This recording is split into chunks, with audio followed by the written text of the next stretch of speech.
చెరుకు కర్ర తీసుకొచ్చి మరలో పెట్టి తిప్పారనుకోండి తీయగానే ఉంటుంది, కత్తిపీటకి కోశారనుకోండి తీయగానే ఉంటుంది, పళ్ళ మధ్య పెట్టి నవిలేరనుకోండి తీయగానే ఉంటుంది, ఆఖరికి దాన్ని అక్కడ పెట్టి ఎవడో గోటం పెట్టి కొడితే పైకి లేచిన బిందువు నాలుక మీద పడితే తీయగా ఉంటుంది.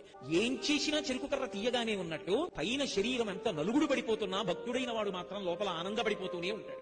భగవంతుని స్మరించగలిగినటువంటి వాడికి శరీరమునకు ఖేదం ఉంటుందేమో, లోపల మాత్రం పరమ సంతోషంతో ఉంటాడు.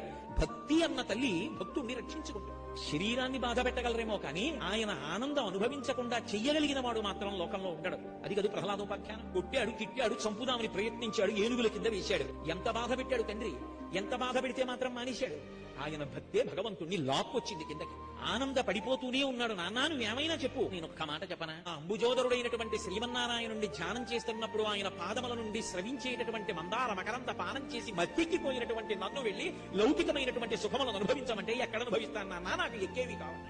భక్తికున్న గొప్పతనం.